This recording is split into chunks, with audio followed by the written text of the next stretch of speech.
के अंदर में हम लोगों ने एम्पियर्स लूप लिया मैग्नेटिक फील्ड को मेज़र करने के लिए। हर लूप का एक एक बार एंट्री हो रहा है इनसाइड द एम्पियर्स लूप से।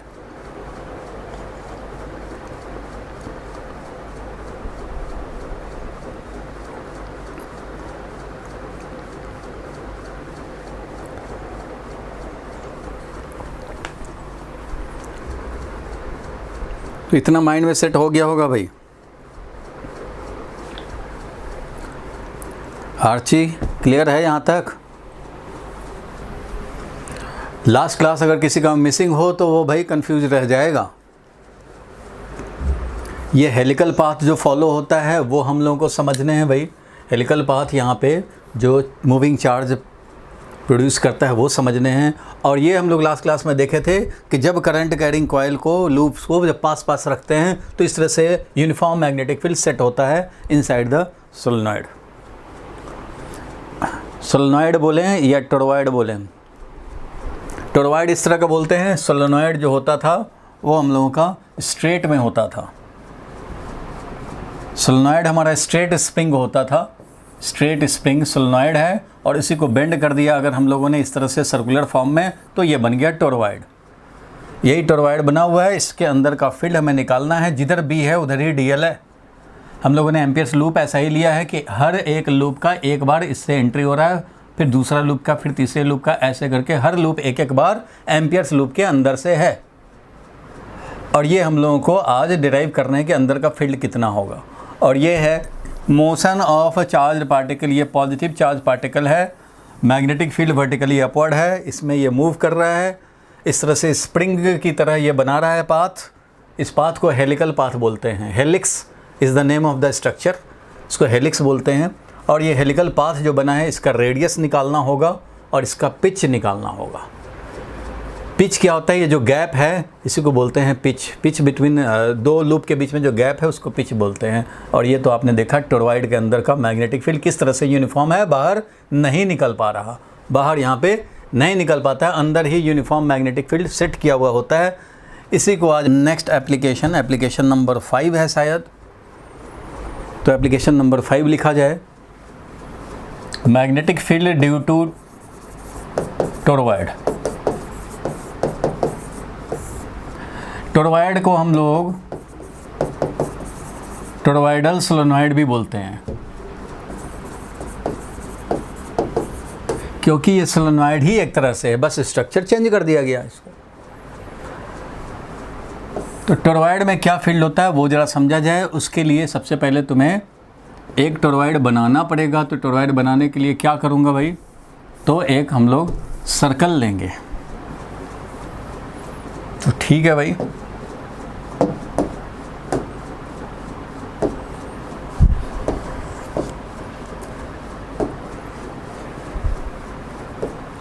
एक हमने सर्कल लिया,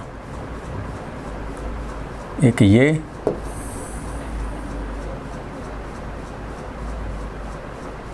इस तरह से समझो रेफरेंस सर्कल लिया।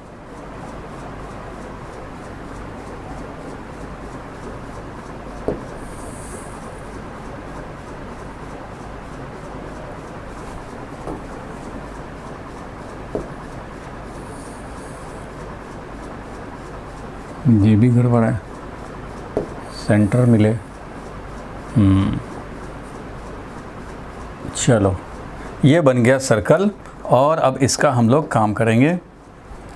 तो देखो भाई, इसमें हम लोग टोरॉइड बनाना चाह रहे हैं। समझो कि एक आया इधर से वायर और इस पे हम लोगों ने स्प्रिंग जो था, समझो इसी का हमने वाइंडिंग कर दिया। इस तरह से स्प्रिंग इस पे चल रहा है। स्प्रिंग जो स्ट्रेट था तो सोलेनॉइड था, अब इसको हम लोग बोल रहे हैं टोरॉइडल सोलेनॉइड। ये जो ब्लू वाला दिख रहा है एक्चुअली वो कुछ नहीं है, जो है ये ग्रीन वाला कॉइल है, ब्लू वाला कुछ भी नहीं है, बस ऐसे ही है, रेफरेंस लाइन है। तो ये बन गया एक टोरॉइड। एक तरफ से करंट आएगा, दूसरी तरफ से करंट चला जाएगा, अंदर में मैग्नेटिक फील्ड सेट होंगे। उस मैग्नेटिक फील्ड का वैल्यू हमें चाहिए। तो अंदर में जो मैग्नेटिक फील्ड सेट हो रहे हैं वो किस तरह के मैग्नेटिक फील्ड होंगे भाई? तो ये मैग्नेटिक फील्ड इस तरह से हम लोग इसके अंदर में समझ सकते हैं कि ये मैग्नेटिक फील्ड इस तरह का रेड कलर का मैग्नेटिक फील्ड है। ये यूनिफॉर्म मैग्नेटिक फील्ड ऑलमोस्ट होगा, तो इसके अंदर ऑलमोस्ट यूनिफॉर्म मैग्नेटिक फील्ड हमें मिलेंगे।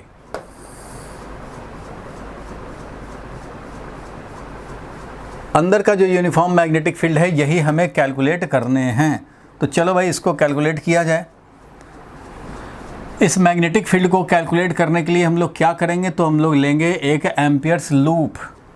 ठीक है, एम्पियर्स लूप, ये जो फील्ड है इसको हमें कैलकुलेट करना है। ये जो फील्ड है मैग्नेटिक फील्ड, ये कैलकुलेट करने हैं। तो इसके अंदर लेंगे एक एम्पियर्स लूप। एम्पियर्स लूप कैसा लेंगे भाई, तो समझो एक एम्पियर्स लूप हमने ले लिया इस तरह से वाइट कलर का, ये एक एम्पियर्स लूप ले लिया जो इस टोरॉइड के अंदर है। ऐसा ले सकते हैं एम्पियर्स लूप। ठीक है भैया, ये हमने ले लिया एम्पियर्स लूप।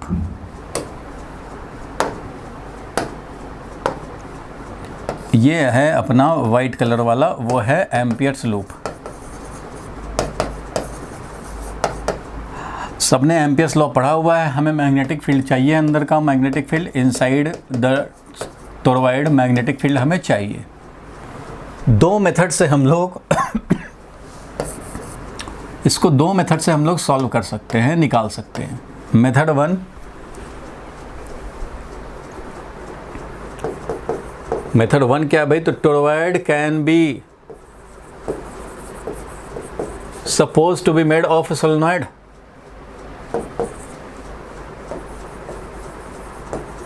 ये सोलेनॉइड ही तो है। स्ट्रेट सोलेनॉइड जो ऐसे होता था उसी को तो बेंड कर दिया है, ऐसे करके उसी को बेंड कर दिया है भाई। तो इससे बना हुआ है, तो इससे बना हुआ है, तो उससे क्या फ़ायदा होगा, देखो उससे क्या फ़ायदा होगा। अगर ऐसे बना हुआ है तो सोचो सोलेनॉइड के अंदर मैग्नेटिक फील्ड जो होता था वो मैग्नेटिक फील्ड कितना होता था। तो लास्ट डे एप्लीकेशन हम लोगों ने करके स्ट्रेट वाले सोलेनॉइड का निकाला था। ये स्ट्रेट सोलेनॉइड के अंदर में जो मैग्नेटिक फील्ड सेट होता है, बताओ कितने वैल्यू का होता है।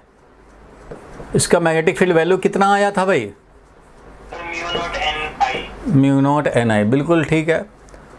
तो भाई ये मैग्नेटिक फील्ड तुम्हें पता है कि ये जो मैग्नेटिक फील्ड प्रोड्यूस होता है इसको बाहर नहीं निकलने देता, सीधा एक ही बार बाद में लास्ट में निकलता है, बीच से नहीं निकल पाता।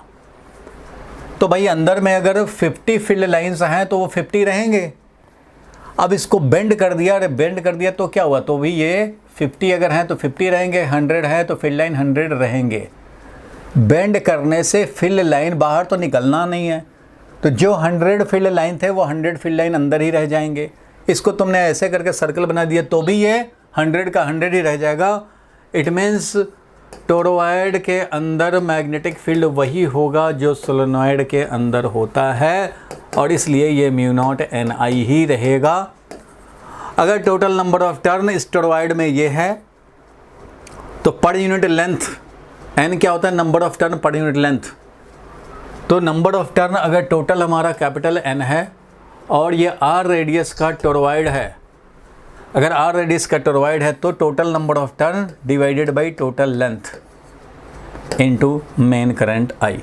तो ये हो गया magnetic field inside the toroid. Toroid के अंदर भी मैग्नेटिक फील्ड वही होता है, म्यू नॉट स्मॉल एन आई। सेम मैग्नेटिक फील्ड, कोई बाहर नहीं निकल पाएगा। बेंड करेंगे तो फील्ड लाइन भी बेंड हो जाएगा।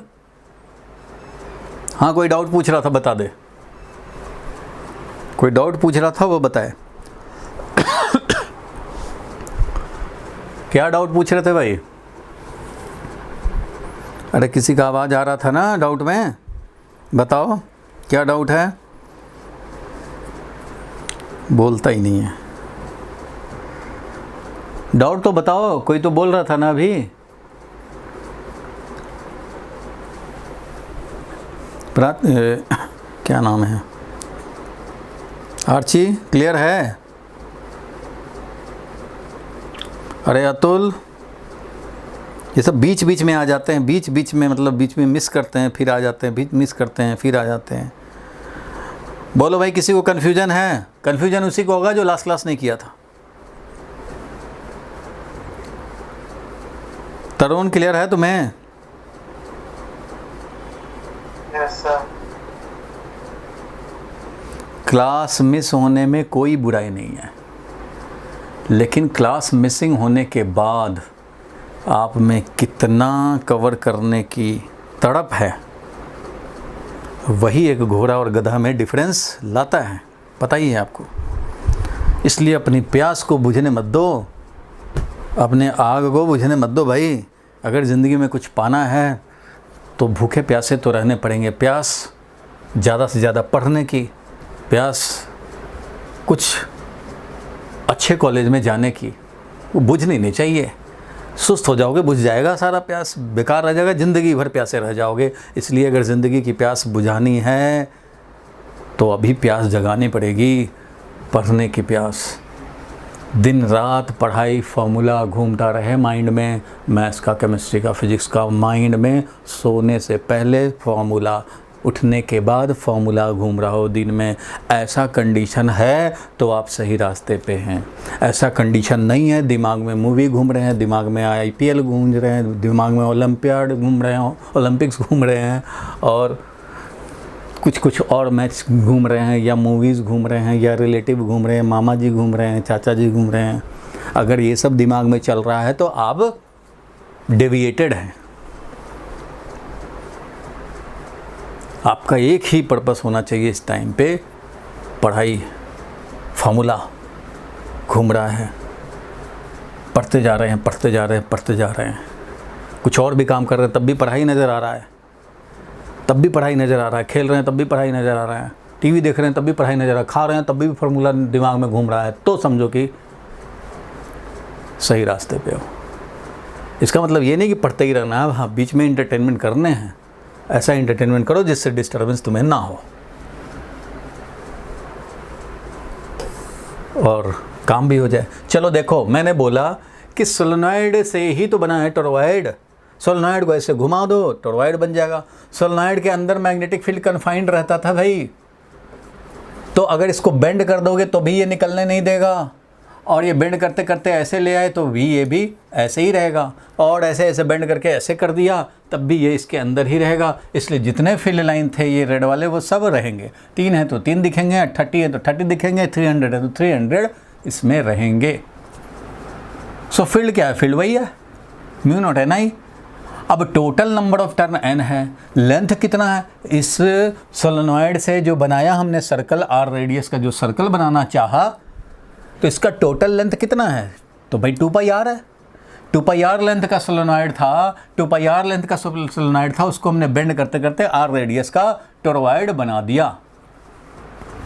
तो ठीक है भाई, तो अंदर में मैग्नेटिक फील्ड तो म्यू नॉट एन आई था, तो म्यू नॉट एन आई रहेगा, म्यू नॉट एन आई है। नंबर ऑफ टर्न टोटल 500 है, तो चलो भाई 500 डिवाइडेड बाई कितने लेंथ में है? 2πr लेंथ में, ये मिल गया। चाहे ऐसे लिखें चाहे ऐसे लिखें, ये है method 1। Toroid is made of solenoid, hence field will remain same. Magnetic field remains same. क्यों भाई, क्यों सेम रह जाता है? Because bending of linear solenoid, जो लीनियर सोलेनॉइड था उसका बेंडिंग करने से no field lines goes out, बाहर नहीं जाता। क्यों? क्योंकि भाई क्लोज लूप्स हैं, बहुत क्लोज लूप्स हैं, लूप्स बिल्कुल पास हैं, निकलने नहीं देंगे। और क्यों नहीं निकलने देंगे? अभी वीडियो में भी देखा था हम लोगों ने, और लास्ट क्लास में देखा था, ये बाहर निकलने ही नहीं देंगे। लास्ट क्लास में बताया था कि एक लूप यहाँ है, एक लूप यहाँ है, तो इसका अपना इंडिविजुअल फील्ड ऐसे चलना चाहेगा, और इसका अपना इंडिविजुअल फील्ड भी ऐसे चलना चाहेगा। लेकिन जब दोनों पास में होंगे तो दोनों का कंबाइंड इफेक्ट होगा।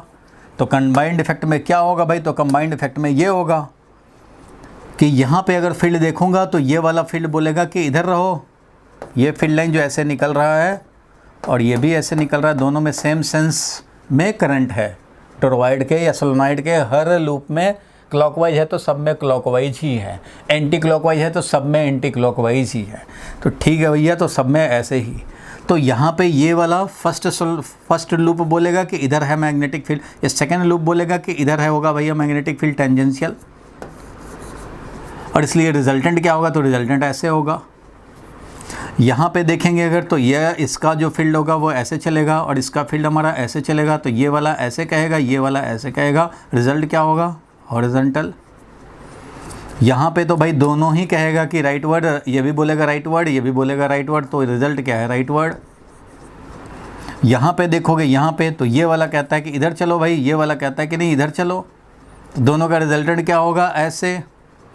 यहाँ पे क्या होगा भाई, तो ये वाला कह रहा है कि इधर चलो, और ये वाला इसका वाला इधर से आगे कह रहा है कि इधर चलो, तो एक बोल रहा है इधर जाने को, एक बोल रहा है इधर जाने को, तो यहाँ पे हो जाएगा रिजल्टेंट 0। तो यहाँ 0 रह जाएगा। यहाँ अंदर में थोड़ा सा क्या होगा, तो ये वाला बोलेगा ऐसे, ये वाला बोलेगा ऐसे, तो हो गया ऐसे, मीन्स अंदर वाला ये ऐसे। तो रिजल्टेंट फील्ड क्या बनेगा, तो रिजल्टेंट फील्ड मैं दिखाता हूँ, अभी रेड कलर से दिखा देता हूँ। रिजल्टेंट फील्ड ऐसे हो जाएगा, ये वाला फील्ड ऐसे था लेकिन यहाँ आकर के ये ऐसे हो जाएगा, ऐसे। ये वाला फील्ड ऐसे चल रहा था लेकिन ये ऐसे हो जाएगा, इधर जाएगा नहीं। ये वाला जो ऐसे था ऐसे हो जाएगा, ये वाला तो भाई ऐसे ही रहेगा, ये वाला जो ऐसे था वो ऐसे बन जाएगा। इस तरह से मैग्नेटिक फील्ड बन जाते हैं, दूर दूर रहते हैं तो। और अगर ये दोनों लूप बिल्कुल पास होते, बिल्कुल पास होते, इस तरह से होते अगर, तो ये थोड़ा सा निकलने की कोशिश ही करता, नहीं कर पाता, फिर निकलना पॉसिबल नहीं हो पाता, ये इस तरह से होता। और ये वाला तो भाई इसी में रह जाता, ये ऐसे रहता, ये ऐसे रहता, इस तरह से ये होता भाई, थोड़ा निकलने का कोशिश होता लेकिन निकल नहीं पाता। और पास ले आएंगे तो बिल्कुल सारे स्ट्रेट हो जाते, तो अंदर में रहेगा यूनिफॉर्म फील्ड। तो वही यूनिफॉर्म फील्ड, बाहर निकलने का मौका ही नहीं है भाई, बाहर तो तब निकलोगे जब बिल्कुल लास्ट हो जाए। ये सारे तो लूप्स बने हुए हैं, लूप बने हुए, निकलने ही नहीं दे रहा। कब निकल पाएंगे भाई, बिल्कुल लास्ट में जाके निकल पाएंगे, ऐसे लास्ट में निकलेंगे ऐसे। तो ये यहाँ पे आउटसाइड में क्यों 0 हो गया था भाई, क्योंकि ये वाला कहता है इधर चल, ये वाला कह रहा है कि इधर चल, इधर जस्ट अपोजिट, तो यहाँ पे कैंसिल हो जाएगा, यहाँ फील्ड निकल ही नहीं पाएगा, ये अंदर में ही ऐसे कन्फाइन रह जाएगा, ये वाला भी ऐसे रह जाएगा।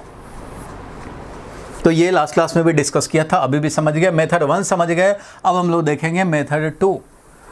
भाई नहीं जानते कि सोलेनॉइड से बना है, ये टोरॉइड है, सेपरेटली निकालना चाहते हैं, मेथड 2 सेपरेटली निकालना चाहते हैं भाई।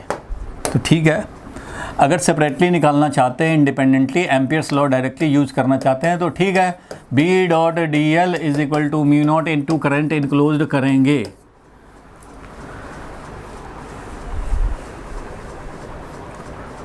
ठीक है, अब B.dl करें तो किसके लिए करें भाई, तो एम्पियर्स लूप लिया हमने, वाइट कलर का यहाँ एम्पियर्स लूप ले रखा है।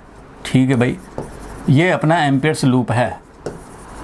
एम्पियर्स लूप है अगर, तो आप ये सोचो इस लूप के बारे में कि अगर इसमें dl करते जाएं, dl B.dl कैसे ऐसे करेंगे भाई, B.dl ऐसे करेंगे। तो देख रहे हो कि एक लूप अगर ऐसे है, मान लो ये हमारा एम्पियर्स लूप है, ध्यान देना, अगर ये एम्पियर्स लूप है तो इसके अंदर से एक बार गया लूप, बाहर का काउंट करना नहीं, अंदर से फिर आया ये दूसरा लूप बन करके, फिर ये तीसरा लूप बन करके, फिर ये 4th लूप बन के, फिर ये 5th लूप बन के, मीन्स 5 लूप है तो 5वें एक बार गया है। आई करंट, फिर आई करंट, फिर I current, I 5i, amperes loop के अंदर से 5 बार गया तो 5i, आई प्लस आई, क्योंकि करंट इनक्लोज में चाहिए। तो आपको पता है कि ये टोटल n लूप हैं, वो पूरा का पूरा n लूप, अभी डायग्राम में भी हम लोगों ने देखा था, वहाँ पे कि डायग्राम में भी देखा था कि हर लूप एक एक करके आएगा एम्पियर्स लूप के अंदर से, फिर बाहर चला गया, काउंट नहीं होगा, फिर आया अंदर में, फिर बाहर, फिर अंदर में, तो n लूप हैं, तो टोटल n लूप, मतलब यहाँ पे n लूप अगर 500 लूप है तो 500 बार ये आई आया, फिर आई आया, फिर आई आया, 500 बार, 500 लूप है, 500 बार आएगा इसके अंदर से, तो n इंटू आई हो जाएगा करंट इनक्लोज्ड। 2 ही बार आता तो 2i होता, 1 ही बार होता तो i रहता, 2 बार है 2i, 3 है तो 3i, और 500 टाइम्स है तो 500i। करंट इनक्लोज होगा, और B dot D L, B dot D L, B dot D L, B भी उधर ही, डी एल भी उधर ही, बी भी उधर ही, डी एल भी उधर ही। तो क्या करेंगे, बी का वैल्यू, डी एल का वैल्यू एंड कॉस 0 डिग्री पूरे क्लोज्ड लूप के लिए। ठीक है, यहाँ तक सबका ठीक है। जो लोग लास्ट क्लास में थे उनका ठीक है, जो नहीं थे उनका ठीक नहीं है। तो फिर से रिपीट करके देखेंगे वीडियो, तभी कर पाएंगे। और इस टाइम पे बहुत से रीज़न हैं कम पढ़ाई करने के, बहुत से रीज़न हैं कम पढ़ाई करने के, 100 रीज़न है कम पढ़ाई करने के, तो 200 रीज़न है ज़्यादा पढ़ने के। अगर 100 रीज़न है आपके पास कम पढ़ने के, तो 200 रीज़न है ज़्यादा पढ़ने के। लेकिन आपको 100 दिखाई देते हैं, 200 रीज़न वो नहीं दिखाई देता, तो उसका क्या उपाय किया जाएगा। B value is same everywhere, uniform field है, सारे हर पॉइंट पे देख रहे हैं कि जो भी फील्ड लाइन है वो सब इसके अंदर ही तो है, कोई बाहर नहीं जा रहे, तो यूनिफॉर्म फील्ड है, crowding will remain same, B बाहर। और डी एल वैल्यू ऐड होते रहने हैं पूरे क्लोज लूप के लिए। cos 0 सब में था, cos 0 1 बन करके बाहर आ चुका है, दिखाई नहीं दे रहा है, 1 बन के आया हुआ है ये बाहर में। चलो, is equal to mu naught into n into I, current enclosed total ये हो गया, I plus I plus I plus I n times, सब आएंगे एक बार। इसलिए यहाँ पे वैल्यू हो गया बी का वैल्यू, डी एल ऐड करेंगे तो क्या मिलेगा भाई, आर रेडियस का था टोरॉइड, तो टोटल लेंथ जो है वो 2 पाई आर है, is equal to mu naught into capital N I. Therefore magnetic field will be equal to mu not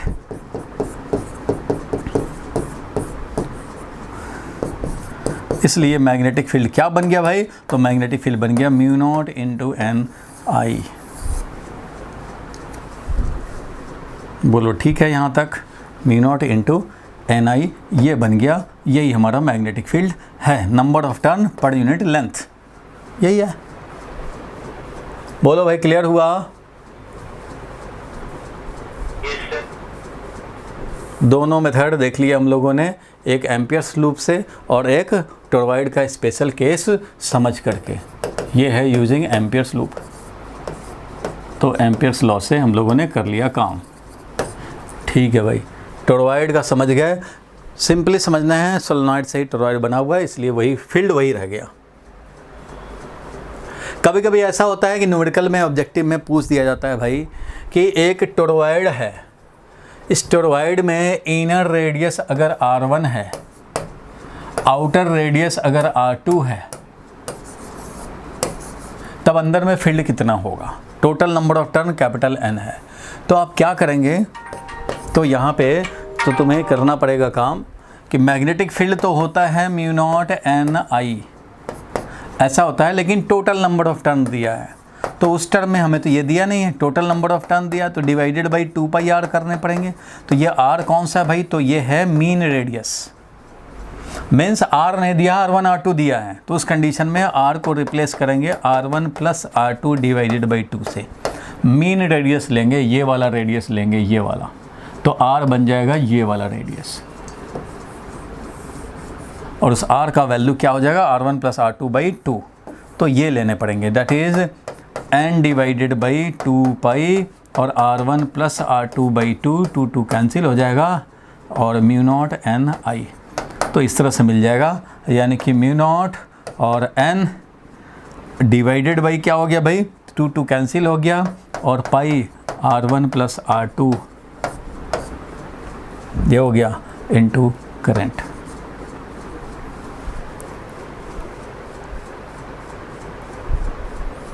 समझ गए? सो मीन रेडियस लेने पड़ते हैं। अगर different radius, inner radius, outer radius अलग अलग दिए जाएं तो R is equal to mean radius, mean of the radius, average of the radius, mean of radii R1 and R2। बोलो क्लियर है यहाँ तक? तो ऑब्जेक्टिव में कभी आ गया तो ऐसा काम करना पड़ेगा।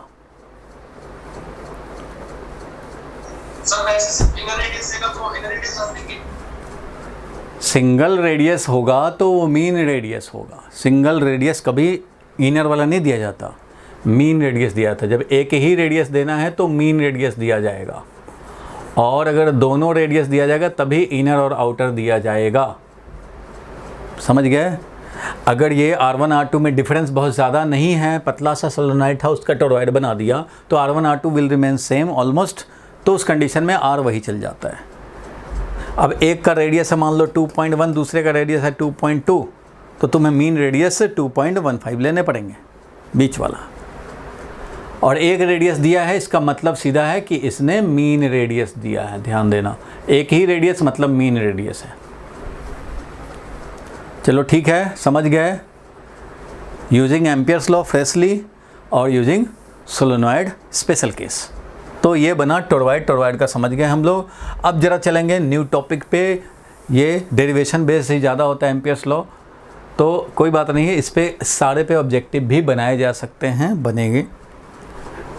ऑब्जेक्टिव का एक कलेक्शन आपको देना है मुझे, ऑब्जेक्टिव का होमवर्क देने हैं मुझे चैप्टर 1 2 3 के, ताकि मैं टेस्ट ले सकूं। चलो नेक्स्ट टॉपिक है, लिखो फोर्स। अब ये सबको समझ में आएगा, जिसका क्लास छूट भी गया होगा ना उसको भी समझ में आएगा। फोर्स ऑन चार्ज लिखो, very very important, very very interesting. Force on charge in magnetic field. तो मैग्नेटिक फील्ड में हम लोग फोर्स निकालेंगे। कोई मैग्नेटिक फील्ड है, देखो मैंने बताया था कि चैप्टर 4 में हम लोग 2 पार्ट करके समझते हैं। एक तो ये कि मैग्नेटिक फील्ड के सोर्स क्या क्या थे, और मैग्नेटिक फील्ड को कैलकुलेट किया जाए कितना मैग्नेटिक फील्ड कहाँ पे, और एम्पियर्स लॉ। इन दोनों से हमें मैग्नेटिक फील्ड का वैल्यू पता लगता है। ओस्टेड एक्सपेरिमेंट से ये पता लगता है कि मैग्नेटिक फील्ड होता है। ये था हाफ पार्ट। दूसरा पार्ट क्या था भाई, कि किसी का मैग्नेटिक फील्ड है, इसमें चार्ज रखेंगे तो क्या होगा, करंट कैरिंग वायर रखेंगे तो क्या होगा, करंट कैरिंग लूप रखेंगे तो क्या फोर्स टॉर्क लगेगा, और फिर गैल्वानोमीटर और वोल्टमीटर मीटर, ये सब। साइक्लोट्रॉन था, सिलेबस में नहीं है, हट चुका है, लास्ट ईयर भी नहीं था, तो खैर ये सब नहीं पढ़ने। फिलहाल फोर्स ऑन मूविंग चार्ज ज़रूर पढ़ने, वेरी वेरी इंपॉर्टेंट। तो हम लोग दूसरे पार्ट में जा रहे हैं। इस चैप्टर के फर्स्ट पार्ट में ये सब था, फील्ड कितना। अब फील्ड प्रोड्यूस है कितना, कहाँ, कैसे, वो नहीं, फील्ड ये दिया हुआ है, अब इसमें चार्ज पे लगने वाला फोर्स, तो ये देखने हैं। अब इसमें एक्सपेरिमेंटल फॉर्मूला है कि फोर्स ऑन, देखो भाई बहुत सारे चार्ज को, जब चार्ज जो है एक बार मूव किया गलती से मैग्नेटिक फील्ड में, तो उसका पाथ देखा कि अरे इधर उधर हो गया ये, तो लोगों का ध्यान गया इस पे कि इस पे कौन कौन सा फोर्स लग रहा है। तो फिर इसको प्रोजेक्ट कराया गया, इसको कभी फील्ड के डायरेक्शन में प्रोजेक्ट किया, कभी किसी आर्बिट्ररी डायरेक्शन में, कभी परपेंडिकुलर, कभी ऐसे प्रोजेक्ट कर कर के देखा गया कि कुछ पैटर्न ऑब्जर्व हुए कि भाई ये काम हो रहा है। उसके बेसिस पे फॉर्मुलेट किया गया, तो फोर्स देखा गया कि जितना ज़्यादा चार्ज है उतना ज़्यादा फोर्स लग रहा है, जितना ज़्यादा वेलोसिटी है उतना ज़्यादा फोर्स लग रहा है, और जितना ज़्यादा मैग्नेटिक फील्ड है उतना ज़्यादा फोर्स लग रहा है, और इन दोनों के बीच का एंगल पे भी डिपेंड करता था। इस तरह को इसको वेक्टर फॉर्म में फॉर्मुलेट किया गया, तो ये आया Q × V × B। ये एक्सपेरिमेंटल फॉर्मूला है, on the basis of experiment आया है, इसलिए कोई थ्योरेटिकल प्रूफ नहीं है। ये एक्सपेरिमेंटल फॉर्मूला है। तो ये एक्सपेरिमेंटल फॉर्मूला लिख लें, और इसका फिर हम लोग स्पेशल केसेस देखेंगे। इसी को अब आज समझना है, इसको यूज़ करना है। तो ठीक है भाई, इसको हम लोग फिर एक एक करके देखेंगे। ये है experimental formula for force on moving charge. V है velocity of the charge. V क्या है भाई, तो वेलोसिटी ऑफ चार्ज, चार्ज को जो भी वेलोसिटी दोगे। B हमारा मैग्नेटिक फील्ड है, और Q हमारा चार्ज ऑन द फील्ड है। आ गया फिर से क्रॉस प्रोडक्ट। इसके क्रॉस प्रोडक्ट से तो छुटकारा मिलने नहीं है। तो Q × V × B, जब वेक्टर आ गया फिजिक्स में यूज़ करना 40-50 साल पहले, तो ऐसे लिखा गया। 50 ईयर्स पहले जब ये एक्सप्लेन किया जाता था, तो वो था फ्लेमिंग लेफ्ट हैंड रूल। जब वेक्टर इनकॉर्पोरेट नहीं हुआ था फिजिक्स में, तब कि भैया ये है मैग्नेटिक फील्ड, ये है वेलोसिटी, तो ये है फोर्स, ये है मैग्नेटिक फील्ड, ये है वेलोसिटी, तो ये है force. Fleming left hand rule. लेकिन इससे इसको एक्सप्लेन तो कर सकते हैं एक फार्मूला को, लेकिन बाकी फार्मूला में फिर ये फ्लेमिंग लेफ्ट हैंड रूल काम नहीं करेगा। आपको राइट हैंड थंब रूल ज़्यादा से ज़्यादा, या तो राइट हैंड स्क्रू रूल। तो भाई दो वेक्टर को टेल टेल मैचिंग कराओ, स्क्रू लगाओ। अगर V क्रॉस B कर रहे हैं, स्क्रू से पहले V की तरफ रखो, B की तरफ घुमाओ स्मॉलर एंगल के थ्रू, और स्क्रू खुल के बाहर आया तो तुम्हारी तरफ, अंदर गया तो उस तरफ, जिधर स्क्रू एडवांस होगा उधर। उसी से I cross J equal to K आता है, उसी से J cross K equal to I आता है, सब उसी से आता है राइट हैंड स्क्रू रूल से। बाद में शॉर्टकट में लोग याद रखने के लिए I J और K ऐसे बना देते हैं याद रखने के लिए, लेकिन सब आया कहाँ से? राइट हैंड स्क्रू रूल से। तो चलो भाई इसका भी वही काम करेंगे। इसमें हम लोग स्पेशल केस लिखें, इसको पहचानने का कोशिश करेंगे। तो लिखो भाई special case. Special case number 1, case number 1 है कि अरे भाई हमने चार्ज तो रखा लेकिन उसको वेलोसिटी देना भूल गए, चार्ज का वेलोसिटी 0, मैग्नेटिक फील्ड है, चार्ज रेस्ट में टेबल पे रख के आ गए, तो इस पर कितना फोर्स लगेगा? तो Q into V cross B ही लगता है। भले ही तुमने V अब 0 दे दिया है तो 0 क्रॉस B लगेगा, तो कितना लगेगा फोर्स? फोर्स कितना लगेगा? Force Q into V cross B, 0 cross B क्या मिलेगा? ये ठीक है?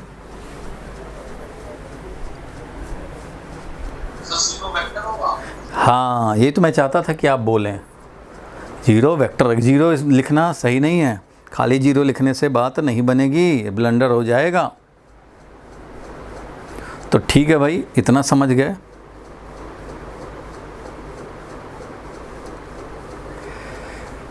यहाँ तक क्लियर है? इसका मतलब क्या हुआ? फोर्स ही नहीं लगेगा उस पर। अगर तुमने मैग्नेटिक फील्ड में चार्ज को ऐसे छोड़ दिया जीरो वेलोसिटी से, वेलोसिटी 0 है, चार्ज छोड़ दिया तो टेबल पे ही पड़ा रहेगा, कुछ नहीं करेगा इसको मैग्नेटिक फील्ड। अगर यहाँ पे चार्ज है तभी भी मैग्नेटिक फील्ड कुछ नहीं करेगा। हाँ, यहाँ इलेक्ट्रिक फील्ड होता, अगर तुम इलेक्ट्रिक फील्ड में चार्ज को छोड़ोगे तब तो भाई ये भागना शुरू कर देगा, क्योंकि इस पे लगेगा इलेक्ट्रिक फील्ड QE और इसके इफेक्ट में ये भागना शुरू कर देगा, एक्सेलरेट करना शुरू कर देगा, रेस्ट में छोड़ोगे तब भी। लेकिन ये तो इलेक्ट्रिक फील्ड का प्रॉपर्टी है भाई, मैग्नेटिक फील्ड में ऐसा कुछ नहीं होता, मैग्नेटिक फोर्स विल बी 0। इसलिए वहाँ सिर्फ मैग्नेटिक फील्ड है और चार्ज रख दिया रेस्ट में, तो मैग्नेटिक फील्ड कोई फोर्स नहीं लगाएगा। इलेक्ट्रिक होता तो लगता, मैग्नेटिक फील्ड है कोई फोर्स नहीं लगेगा। It means it will remain stationery. लिख लो भाई केस नंबर 1। केस नंबर 1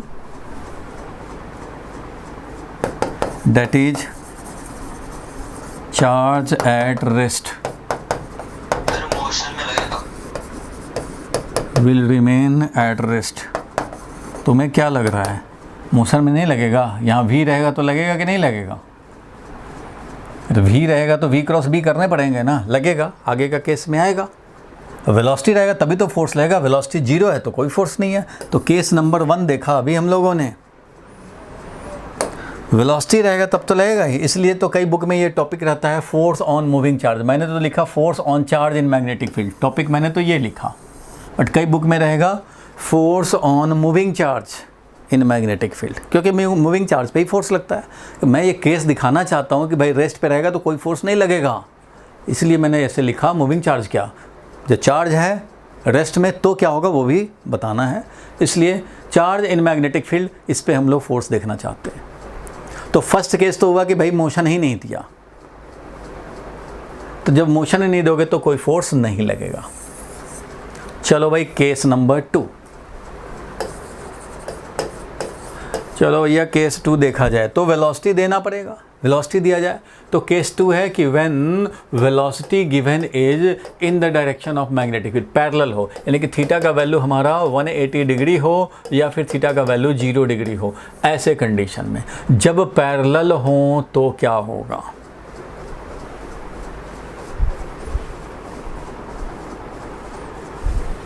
रोशन, तुम्हारे फादर का फ़ोन आया नहीं? फ़ोन कर, बोले करवा दे भाई, करवा दे फ़ोन। लगता नहीं है मेरे से फ़ोन। नेटवर्क नहीं मिलता इसलिए कह रहा हूँ। देखो velocity is parallel to B, जब एक ही डायरेक्शन में है तो बताओ कितना फोर्स लगेगा, Q into V cross B, तो V क्रॉस B।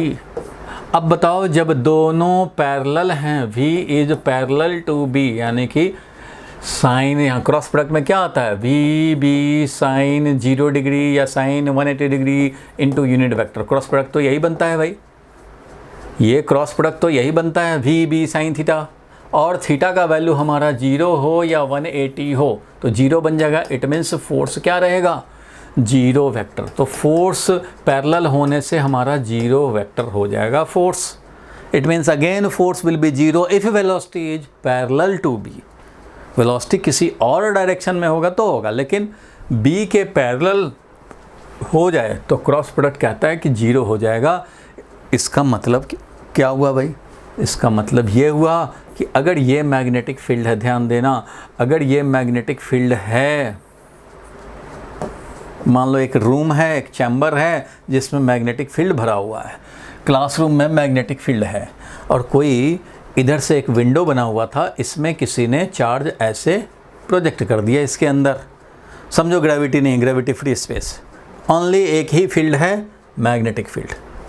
जब हम लोग मैग्नेटिक एनालिसिस कर रहे हैं तो इस कंडीशन में ना तो हम लोग ग्रेविटेशनल फोर्स को मानेंगे और ना ही इलेक्ट्रिक फोर्स को मानेंगे, जब तक दिया ना जाए, अपने से नहीं लेते चलेंगे।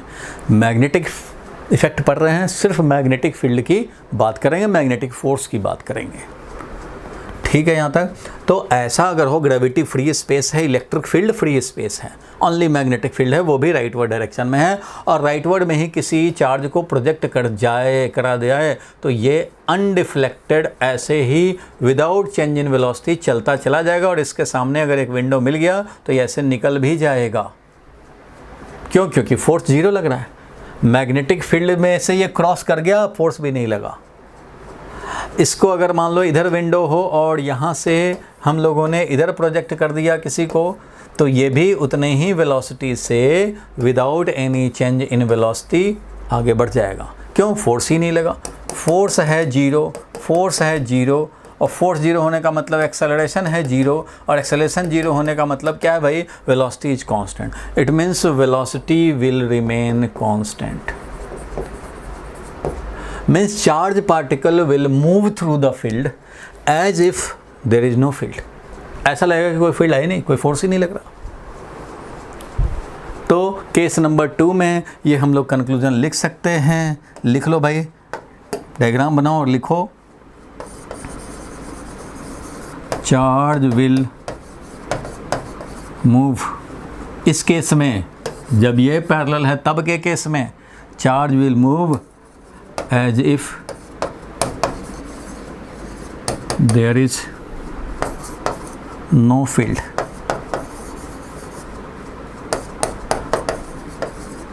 मतलब ऐसा लगेगा कि फील्ड है कि नहीं, पता ही नहीं लगेगा, क्योंकि वो अनडिफ्लेक्टेड चला जाएगा।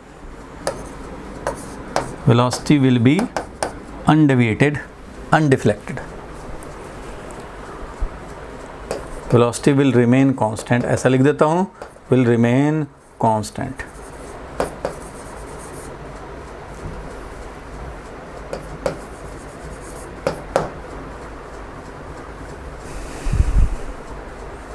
समझ गए? Velocity will remain constant. Case number 2 समझ गए भाई?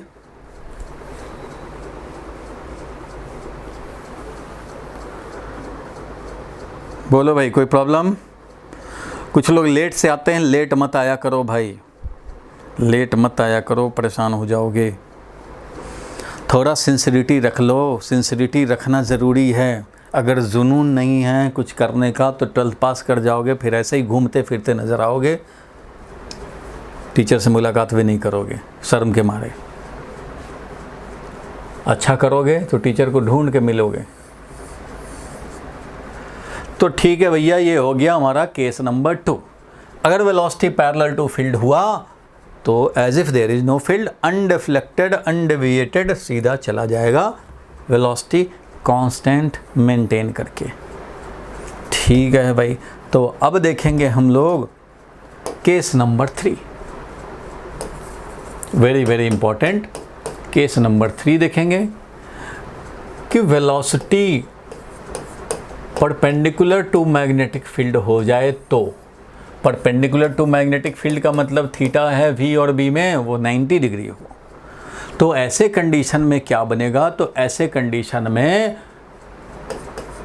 कंक्लूजन ये है, पहले ही लिख दे रहा हूँ कंक्लूजन, बाद के बदले पहले ही लिख दे रहा हूँ, पार्टिकल विल सर्कुलेट यूनिफॉर्मली।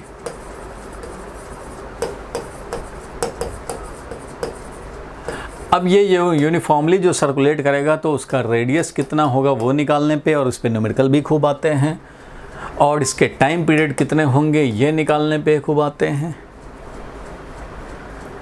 इसका काइनेटिक एनर्जी का क्या होगा, इसका फ्रीक्वेंसी ऑफ रोटेशन का क्या होगा, ये सब पे क्वेश्चन आते हैं।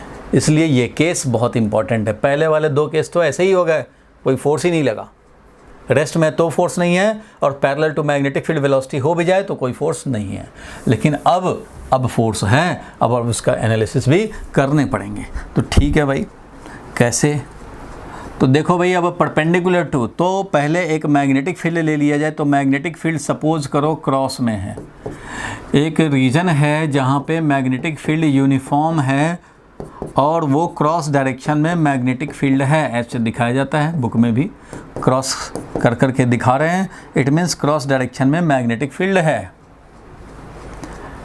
इट मीन्स मैग्नेटिक फील्ड तुमसे away perpendicular to the board plane, इस प्लेन के परपेंडिकुलर इस डायरेक्शन में मैग्नेटिक फील्ड है, तुम्हारी तरफ नहीं तो डॉट होता, ऐसे है तो क्रॉस है। ठीक है भैया, अब इसमें हमने क्या किया? तो एक चार्ज को ऐसे प्रोजेक्ट कर दिया, ये दिया वेलोसिटी, जबकि मैग्नेटिक फील्ड है क्रॉस डायरेक्शन में। तो ये v ऐसे है x डायरेक्शन में समझो, और निगेटिव z डायरेक्शन में हमारा मैग्नेटिक फील्ड है। समझो कि ये मैग्नेटिक फील्ड है B0 minus k cap, x axis है ऐसे, y एक्सिस है ऐसे, और z एक्सिस है ऐसे। तो z एक्सिस के अपोजिट में है, इसलिए माइनस k कैप लिख रहे हैं। क्रॉस डायरेक्शन मतलब माइनस k कैप, और z डायरेक्शन को बोलते हैं डॉट डायरेक्शन। ठीक है, अब इस वेलोसिटी का क्या होगा वो जानना चाहते हैं। इस वेलोसिटी का क्या होगा? तो तुम बताओ भाई, क्या होना चाहिए इस वेलोसिटी का? जब velocity perpendicular to magnetic field है तो फोर्स तो भैया यही लगता है, फोर्स तो लगता है Q into V cross B, force तो यही लगना है।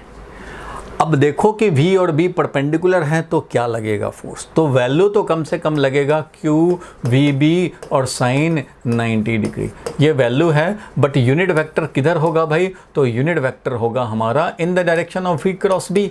अब v क्रॉस b के डायरेक्शन में यूनिट वेक्टर ढूंढना पड़ेगा आपको कि ये v cross b perpendicular to both v and b, याद होगा क्रॉस प्रोडक्ट का डायरेक्शन। तो ये v का डायरेक्शन है, b का डायरेक्शन क्रॉस में है, तो बताओ v क्रॉस b यानी फोर्स का डायरेक्शन किधर होगा?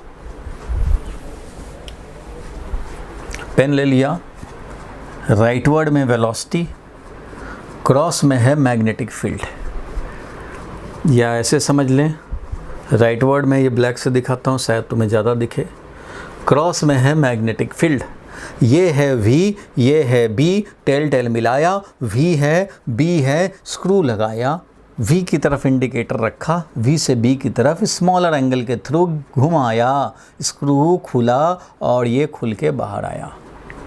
स्क्रू ऐसे खुला, ऐसे घुमाने से स्क्रू खुला और ये खुल के बाहर आया, मीन्स अपवर्ड डायरेक्शन। नहीं तो v है ये, b है ये, थंब रख दिया, कर्ल फिंगर देख रहे हैं कि v से b की तरफ ही तो जा रहा है, v इधर था, b इधर था, तो v से b की तरफ ही तो जा रहा है, तो v क्रॉस b मतलब ये डायरेक्शन करेक्ट डायरेक्शन है। अगर b क्रॉस v निकालना होता तो बोलते कि ये डायरेक्शन है, क्योंकि ये देखो कर्ल फिंगर हमारा v इधर b, तो v से b की तरफ ही तो जा रहा है, तो v से b तो ये है, मीन्स अपवर्ड डायरेक्शन। देखो मैग्नेटिक फील्ड क्रॉस में v है ऐसे, तो v क्रॉस b ऐसे मिला, तो अपवर्ड डायरेक्शन मतलब y cap, y j direction में, तो j डायरेक्शन में मिलेगा, इस डायरेक्शन में लगेगा इस पे फोर्स। ये बात समझ में आया? पहले तो यही समझना पड़ेगा, फोर्स का डायरेक्शन अपवर्ड आया, वो समझ में आया? यस। अगर ये भी समझ में नहीं आया तो दूसरा मेथड भी हो सकता है। कम से कम क्रॉस प्रोडक्ट रट के ही जो काम चलाए हैं उससे ही काम कर सकते हैं। यहाँ वेलोसिटी है, समझो v naught I cap, x direction में दिख रहा है। मैग्नेटिक फील्ड किधर है भाई? तो ये है b नॉट, मैग्नेटिक फील्ड है हमारा b नॉट, और ये है माइनस k कैप। अब सोचो तुम कि v क्रॉस b क्या होगा?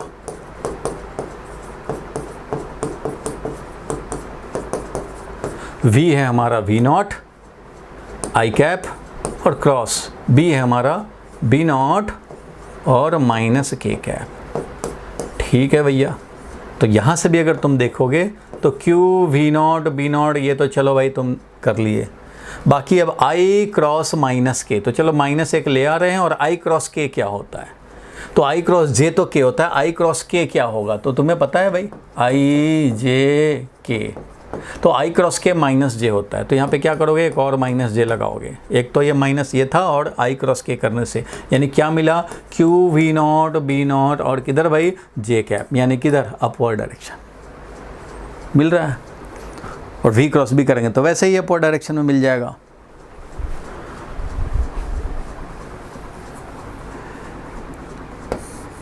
ये है v, ये है b,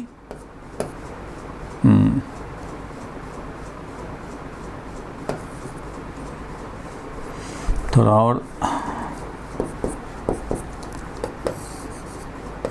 v, मैं समझ रहा हूँ कि आप में से बहुत सारे लोग समझ गए होंगे। और b ऐसे है, ये है b क्रॉस में, ये है v, दोनों के बीच में एंगल है 90 डिग्री, और v और b से बना हुआ प्लेन ये है। इस प्लेन के परपेंडिकुलर, इस प्लेन के परपेंडिकुलर, तो भैया ये है v क्रॉस b। ये वाला है वेक्टर v, ये वाला है वेक्टर b, आपस में परपेंडिकुलर, तो ये है v क्रॉस b का डायरेक्शन।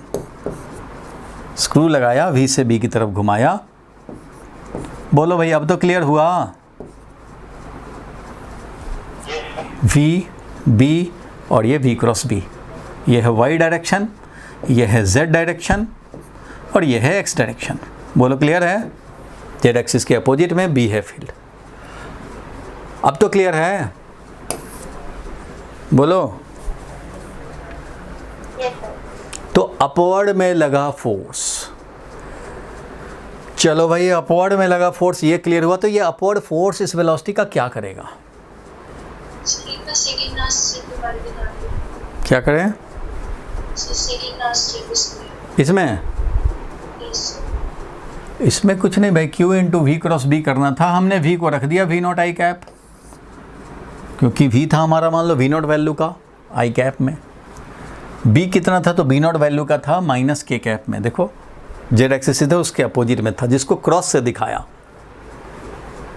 अब इसका यूज़ कर लेंगे, q into V cross B होता है फोर्स, q इंटू वी रखा और b रखा, q v not b not ये जो स्केलर हैं वो तो मल्टीप्लाई कर लिया, और एक माइनस है वो माइनस भी रख लिया। अब i क्रॉस k, i बीच में आया क्रॉस और k, तो i क्रॉस k क्या होता है भाई? i क्रॉस j होता है कि i cross k minus j होता है? i cross k cap is minus of j cap, तो इसलिए i क्रॉस k को लिखा माइनस j कैप। ये वाला माइनस यहाँ आया हुआ है, माइनस माइनस प्लस हो गया, j कैप मिला। j कैप मतलब क्या हुआ? अपवर्ड।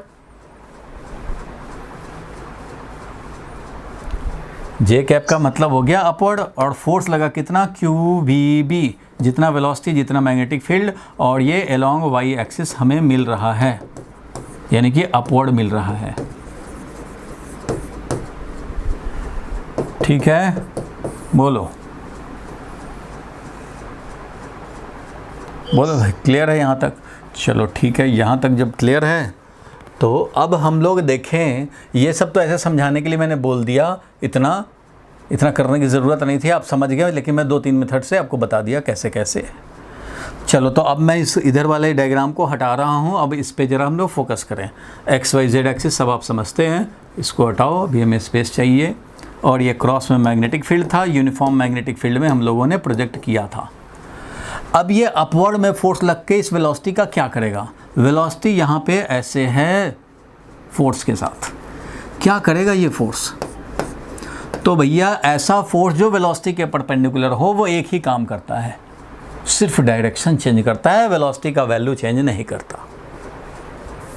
आप सोचेंगे ये कैसे, तो अभी हजम कराता हूँ। देखो भाई, एक रोड है, इसके ऊपर बाइक है और बाइक है मान लो, तो ठीक है भैया बाइक है, जाना है, तो अगर मैं इधर से फोर्स लगाऊं तो वेलोसिटी इंक्रीज होगा, अगर फोर्स मैं इस डायरेक्शन में लगाऊं तो इसके इस कंपोनेंट के चलते वेलोसिटी इंक्रीज होगा, लेकिन इस कंपोनेंट से वेलोसिटी इंक्रीज नहीं होगा, सिर्फ इस कंपोनेंट से वेलोसिटी इंक्रीज होगा। अगर ये फोर्स 10 वैल्यू का लगाया, इधर 6 वैल्यू है, इधर 8 वैल्यू है, तो भैया ये 8 वैल्यू हमारा इसका स्पीड नहीं बढ़ाएगा, ये 6 वाला है वही स्पीड बढ़ाएगा।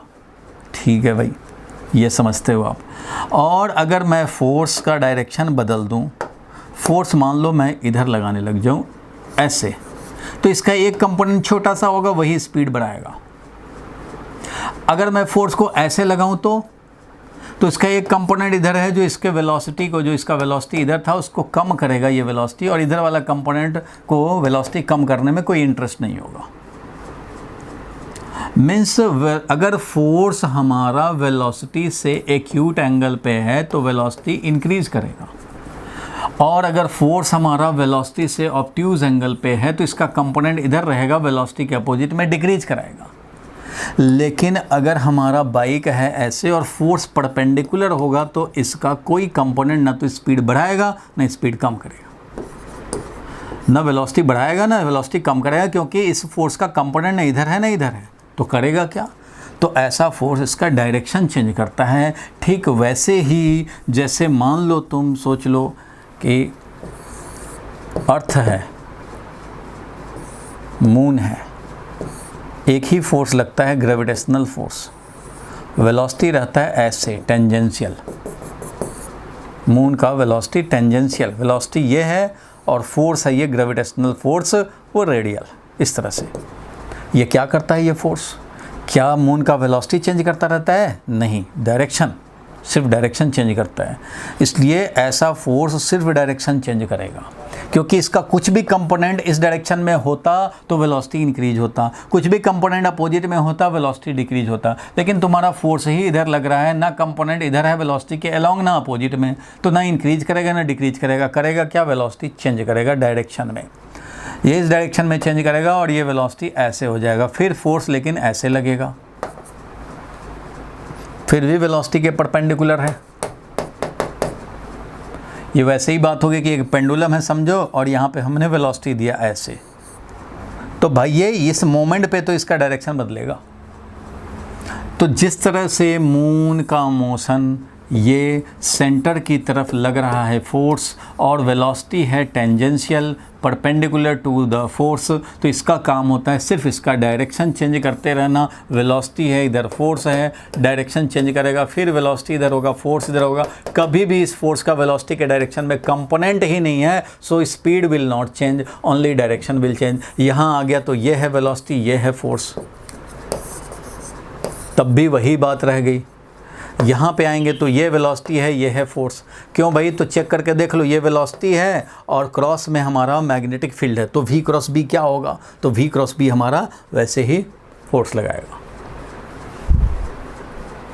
V क्रॉस B यहाँ भी निकालोगे, B तो क्रॉस में है, V ऐसे है, देखो ये है वेलोसिटी, या यहाँ वाले को देखो, ये है वेलोसिटी, ये है B, तो V क्रॉस B किया अपवर्ड डायरेक्शन में। यहाँ पे आ गए तो ये है वेलोसिटी, ये है B, तो यहाँ पे भी V क्रॉस B करेंगे तो ऐसे। यहाँ आ जाएं तो ये V है हमारा डाउनवर्ड में और B है हमारा क्रॉस में, V B, तो V क्रॉस B करेंगे इस डायरेक्शन में। यहाँ आ गए तो ये है V, ये है B, V क्रॉस B करेंगे इस डायरेक्शन में। यहाँ आ गए ये है V, ये वाला V है और ये B है, V क्रॉस B किया, V क्रॉस B इस डायरेक्शन में, V क्रॉस B इस डायरेक्शन में, V क्रॉस B इस डायरेक्शन में, V क्रॉस B इस डायरेक्शन में। इस तरह से कहीं पे भी हम लोग V क्रॉस B करेंगे तो वो सेंटर की तरफ। It means the particle will follow circular motion. किधर सर्कल का सेंटर होगा भाई, तो जिधर फोर्स लग रहा है उधर ही सेंटर होगा। तो मान लो ये फोर्स है, सेंटर की तरफ जरूर फोर्स लग रहा होगा, और इसका वेलोसिटी का ये डायरेक्शन चेंज करेगा, और चेंज करते करते ये ऐसे पाथ को फॉलो कराएगा। यहाँ ऐसे वेलोसिटी, फोर्स ऐसे, यहाँ पे आएंगे तो ऐसे वेलोसिटी है, फोर्स ऐसे। तो इस तरह से वेलोसिटी एंड फोर्स आपस में परपेंडिकुलर रहेंगे, और ये सेंटर की तरफ लगते रहेंगे, और ये uniform circular motion, just like moon का मोशन जैसे होता है वैसे ही इसका भी मोशन होता रहेगा, और इस तरह से ये चलते रहेंगे। यहाँ आएंगे तो यह है वेलोसिटी, यह है मैग्नेटिक फील्ड, हमेशा सेंटर की तरफ। Particle will follow circular path. Clear हुआ यहाँ तक बात? Particle will follow circular path. इस कंडीशन में particle will follow circular path, uniform motion. Uniform circular motion क्यों बोल रहे हैं? क्योंकि इसका डायरेक्शन चेंज हो रहा है, स्पीड नहीं चेंज हो रहा। सेम स्पीड मतलब यूनिफॉर्म सर्कुलर मोशन, इसलिए यहाँ लिख ही दिया है particle will circulate uniformly.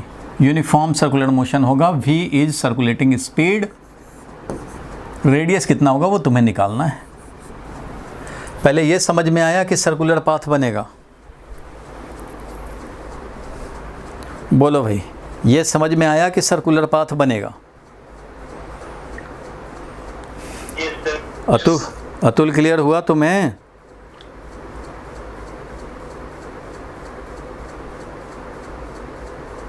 Riya clear है? देर से बोलते हो भाई, तुम लोग चेयर पे बैठ करके पढ़ा करो, ऐसा नहीं कि सोफा पे बैठ गए आराम से पैर निकाल दिए और शुरू हो गए। हाँ, चेयर पे बैठ के ही पढ़ने का है, और करना भी चाहिए। मन में ज़रा प्यास लाओ पढ़ाई के लिए, नहीं तो बेकार हो जाएगा। तो सर्कुलर मोशन है भाई, चलो भाई सर्कुलर मोशन है, तो अब इस सर्कुलर मोशन का रेडियस में इंटरेस्ट होगा तुम्हारा, तो कितना टाइम लगेगा सर्कुलेट करने में उसमें इंटरेस्ट होगा तुम्हारा। तो यहाँ पे हम लोगों ने देखा कि फोर्स जो हमारा लग रहा था वो हमारा फोर्स था ऐसा कि सर्कुलर मोशन कराए, Q V B sine 90 degree और यूनिट वेक्टर, और इससे हमें मिल गया कि ये फोर्स हमारा क्यू वी बी लग रहा है, और यही प्रोवाइड कर रहा है centripetal force, provides required centripetal force. लिख लो भैया, सेंट्रीपिटल फोर्स यही दे रहा है फॉर यूनिफॉर्म सर्कुलर मोशन।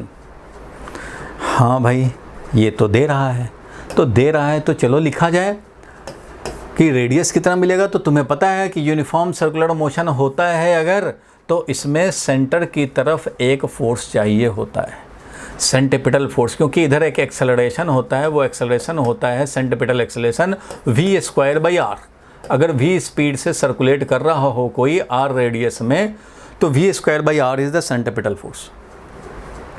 इसलिए मैं बोल सकता हूँ यहाँ पे कि जो मैग्नेटिक फोर्स यहाँ लग रहा है वो प्रोवाइड कर रहा है रिक्वायर्ड सेंट्रीपिटल फोर्स, मतलब mv²/r ये प्रोवाइड कर रहा है। r रेडियस पे चल रहा है तो सेंट्रीपिटल फोर्स कितना लगेगा? mv²/r, क्योंकि सेंट्रीपिटल एक्सेलरेशन कितना होता है? v²/r। तो फोर्स कितना लगेगा सेंटर की तरफ? तो m × a, that is mv²/r। तो इतना तो मैकेनिक्स सबको पता है भाई कि mv²/r is the required centripetal force for any circular motion. तो भैया ये सर्कुलर मोशन करना है, और इस सर्कुलर मोशन के लिए हमें चाहिए mv²/r वैल्यू का कोई ना कोई फोर्स।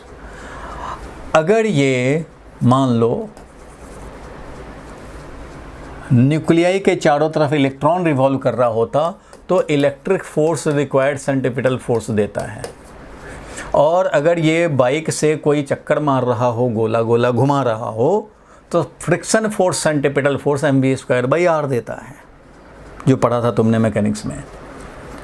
और अगर ये स्ट्रिंग से कनेक्ट करके और इसको गोल गोल घुमाएं ऐसे ऐसे करके, तो स्ट्रिंग का फोर्स यहाँ हमें देगा सेंट्रीपिटल फोर्स। और अर्थ के चारों तरफ मून घूम रहा है तो ग्रेविटेशनल फोर्स दे रहा है सेंट्रीपिटल फोर्स। वैसे ही अगर ये मैग्नेटिक फील्ड में रोटेट कर रहा है तो मैग्नेटिक फोर्स हमें दे रहा है सेंट्रीपिटल फोर्स। मैग्नेटिक फोर्स हमारा दे रहा है, जो मैग्नेटिक फोर्स कितना वैल्यू का था? तो magnetic force Q V B value का है, Q V B sine 90 degree. It means ये जो क्यू वी बी फोर्स है जो सेंटर की तरफ लग रहा है, वही मैग्नेटिक फोर्स वी स्पीड से आर रेडियस पे रोटेट कराने के लिए सेंट्रीपिटल फोर्स दे रहा है। यहाँ फ्रिक्शन नहीं है, यहाँ ग्रेविटेशनल फोर्स नहीं है, यहाँ कौन है भाई, तो यहाँ मैग्नेटिक फोर्स है। तो ठीक है भैया, यहाँ से हम लोग सॉल्व कर लेंगे और एक भी से एक भी कैंसिल हो जाएगा और रेडियस का वैल्यू मिल जाएगा m we divided by Q B. ये है radius of the circular path, very very important. आ गया हमें, क्योंकि एक भी तो कैंसिल हो गया, एक भी तो कैंसिल हो गया, तो radius is equal to M we divided by Q B. ये बन गया रेडियस। अच्छा, तो अब तुम्हें निकालना है, मान लो सर्कुलर मोशन करने में कितना टाइम लगेगा, तो भाई टाइम पीरियड निकालना चाहते हो तो टाइम पीरियड कितना होगा, तो टाइम पीरियड तो होता है भाई कि एक सर्कुलर मोशन करने हैं और v स्पीड से करने हैं तो 2πr डिवाइडेड बाई v, यही हो जाएगा हमारा टाइम पीरियड। तो टाइम पीरियड ठीक है भाई, यही हो जाएगा अगर, तो 2π और रेडियस का वैल्यू रख देते हैं M V by Q B, radius पे इसको रिवॉल्व करना है कितने स्पीड से, v स्पीड से। v हुआ कैंसिल और क्या मिला हमें, तो 2πm बाई क्यू बी। ये भी लोग फॉर्मूला की तरह याद रखते हैं, time period is 2πm by Q B और फ्रीक्वेंसी ऑफ रोटेशन मतलब एक सेकंड में कितना रोटेशन लगाएगा, तो 1 upon time period. 1 upon time period means Q B upon 2πm। 1 upon time period means Q B upon 2πm। ये है frequency of revolution. Charge जो सर्कुलेट करेगा वो इतने फ्रीक्वेंसी पे करेगा और ये होगा उसका टाइम पीरियड और ये होगा उसका रेडियस। समझ में आ गया, रेडियस ऑफ सर्कुलर पाथ। लिख लो भाई।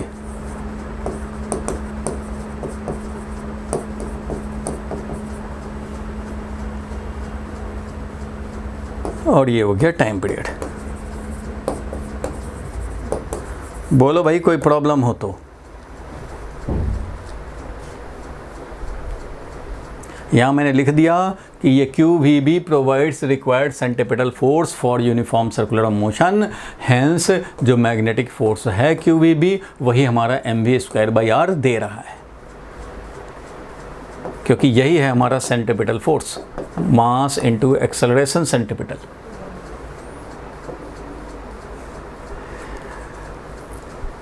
बोलो भाई पहलवानों, यहाँ तक क्लियर है? Yes sir. Yes sir. चलो क्लियर है। तान्या क्लियर हुआ? तरुण क्लियर हुआ?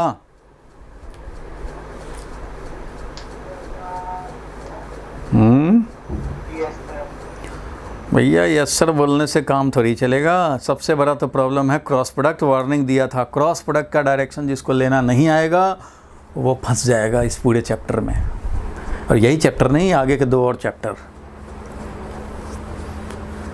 पहला 2 चैप्टर में वेक्टर का सम, वेक्टर एडिशन, और बाकी के जो 3 चैप्टर और जो आगे नेक्स्ट आ रहे हैं, चैप्टर नंबर 4, 5, 6, इसके लिए चाहिए क्रॉस प्रोडक्ट का डायरेक्शन। तो यहाँ तक क्लियर हो गया, तो मैं अब आगे बढ़ूँ। केस नंबर 3 हो गया। जब भी हमारा परपेंडिकुलर होगा तो ध्यान रखना, जैसे ही परपेंडिकुलर वाला केस आया सर्कुलर मोशन खोपड़ी में आ जाएगा। क्यू वी बी फोर्स मिलेगा सेंटर की तरफ और ये सर्कुलर मोशन करेगा। रेडियस कितना, तो भाई M V by Q B. Time period कितना, तो भाई याद रखने हैं, याद हो जाता है, मुझे भी याद हो जाता है भाई। टाइम पीरियड होता है 2πm बाई क्यू बी, ध्यान रखना। तो इस तरह से ये केस नंबर 3 हुआ। चलो केस नंबर 4 देखते हैं भाई। केस नंबर 4 देखा जाए। चलो भाई इसको हटाया जा रहा है और केस नंबर 4 लाऊंगा। स्क्रीनशॉट तो ले ही लिया होगा। देखो कुछ लोग, आजकल ज़माना तो बदल गया है, इलेक्ट्रॉनिक मीडिया का ज़माना है, कम्युनिकेशन इंडस्ट्री इतना हाई फाई हो गया है, तो पैटर्न भी पढ़ने के बदल गए हैं। लोगों ने, बच्चों ने शॉर्टकट ज़्यादा कर दिए। आप लोग शॉर्टकट करने से आप ही फंसेंगे। लिखना छोड़ो मत कि सब कुछ तो भाई है, क्लास यूट्यूब पे पड़ा हुआ है और PDF में होमवर्क है, लिखें कहाँ, लिखने की ज़रूरत क्या है भाई। नहीं लिखोगे तो तुम्हारे खोपड़ी में एडजस्ट नहीं होगा। और यूट्यूब पे है क्लास, यूट्यूब पे डाल देता हूँ अभी, लेकिन ज़्यादा नहीं, 2-4 दिन और, उसके बाद मैं सारा को प्राइवेट कर दूंगा और आगे जितने वीडियो डालूंगा सब प्राइवेट में। आप लोगों से ईमेल आईडी इसलिए तो लिया है। चलो भाई, केस नंबर 4।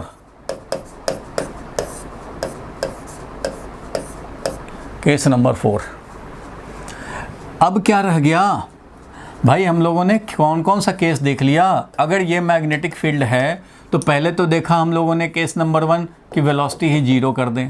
केस नंबर 2 क्या भाई, तो वेलोसिटी इधर या इधर कर लें, पैरेलल रख दें। ये केस नंबर 1 था। केस नंबर 2 था, पैरेलल रख दें velocity, velocity is parallel to magnetic field. First वाले केस में 0 ही रख लिया। थर्ड केस क्या देखा हम लोगों ने भाई अभी, कि भाई वेलोसिटी परपेंडिकुलर कर लें। जब velocity perpendicular to magnetic field होता है तो सर्कुलर मोशन होता है। सर्कुलर मोशन किधर होता है, तो सर्कुलर मोशन होता है मैग्नेटिक फील्ड के परपेंडिकुलर प्लेन में। ऐसे था मैग्नेटिक फील्ड तो सर्कुलर मोशन ऐसे, ऐसे रहेगा मैग्नेटिक फील्ड तो सर्कुलर मोशन इस प्लेन में होगा। देखे थे ना भी, क्रॉस में था मैग्नेटिक फील्ड, तो जब क्रॉस में मैग्नेटिक फील्ड था तो पॉजिटिव चार्ज यहाँ पे तुमने ऐसे दिया तो इस पे फोर्स लगा ऐसे।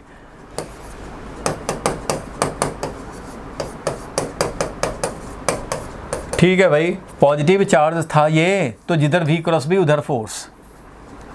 अगर ये निगेटिव चार्ज होता है ना तो जिधर V क्रॉस B तो इधर आया, तभी तो फोर्स उधर लगा। लेकिन निगेटिव चार्ज होगा तो फोर्स इधर लग जाएगा अपोजिट में। अगर ये निगेटिव चार्ज होता, -Q होता, तो इधर फोर्स लगता, इधर +Q था इसलिए इधर फोर्स लगा। इसलिए जब पॉजिटिव चार्ज था तो ये ऐसे सर्कुलेट करेगा, और निगेटिव चार्ज होता तो वैसे सर्कुलेट नहीं करता। तो कैसे करता, तो निगेटिव चार्ज होता तो ऐसे सर्कुलेट करता, क्योंकि फोर्स तो इधर लगता निगेटिव चार्ज पे, ऐसे सर्कुलेट करता। निगेटिव -Q ऐसे करता और ये +Q है इसलिए ये ऐसे सर्कुलेट करता। इसका सेंटर इधर, इसका सेंटर इधर। रेडियस को कितना होता भाई, तो वही mv/qb। रेडियस तो वही बनता m/v/qb।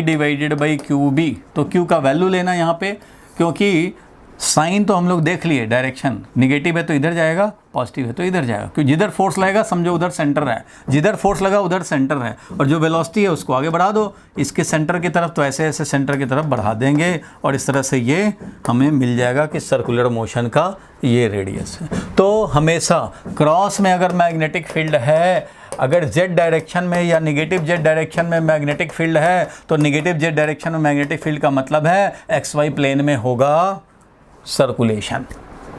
इस डायरेक्शन में मैग्नेटिक फील्ड तो इस प्लेन में होगा सर्कुलेशन। तुम्हारी तरफ मैग्नेटिक फील्ड होगा तो इस प्लेन में होगा सर्कुलेशन। तो इस तरह से केस 3 में plane of circulation will be perpendicular to magnetic field. ठीक है, ये भी एक पॉइंट बनता है। Plane of circulation, plane of circulation is perpendicular to magnetic field direction. Magnetic field direction के परपेंडिकुलर होगा। चलो भाई, ये क्लियर है यहाँ तक, डायरेक्शन ये समझ गए।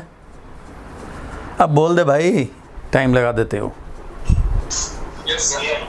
बोला भी करो जरा, एनर्जी लेके। पानी में नहीं पी के नहीं आते लगता है तुम लोग। ठीक है, यहाँ तक। तो केस 4 की बात कर रहे थे, इसको हटाता हूँ मैं। तो केस 4 क्या बचा क्या केस 4 में, वही तो करने पड़ेंगे। बोलो भाई, अब केस 4 क्या बचा। अब किधर रखें वेलोसिटी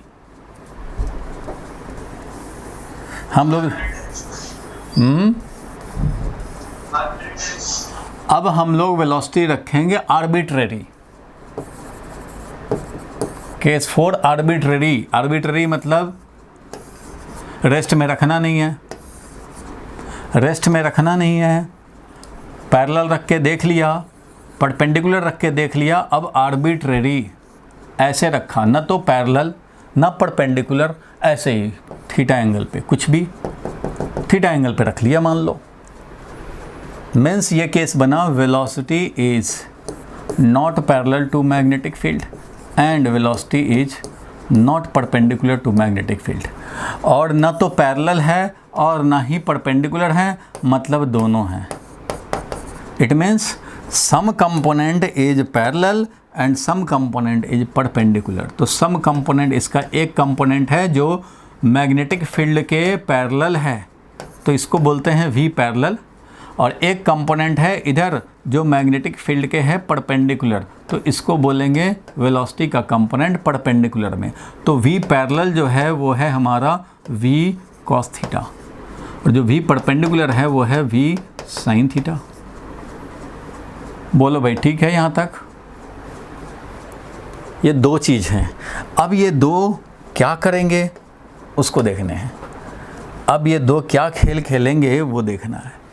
इट मीन्स न तो पैरेलल है ना परपेंडिकुलर है, इसका मतलब एक कंपोनेंट पैरेलल है और एक परपेंडिकुलर है। प्योरली ना तो पैरेलल है ना परपेंडिकुलर। तो ठीक है भैया, दोनों में है, तो दोनों अपना अपना कलाकारी दिखाएंगे और जो कंबाइंड होगा वही पाथ बनेगा। दोनों अपना अपना कलाकारी कैसे दिखाएंगे भाई? तो देखो, एक कंपोनेंट ये वाला है पैरेलल टू मैग्नेटिक फील्ड, दूसरा कंपोनेंट ये वाला है perpendicular to magnetic field. Parallel वाला क्या कहता है भाई कि फोर्स रहेगा 0 और ये अनडेविएटेड चलता चला जाएगा as if there is no field. मतलब इस कंपोनेंट को कोई डिस्टरबेंस नहीं होने वाला, ये एज इट इज चला जाएगा।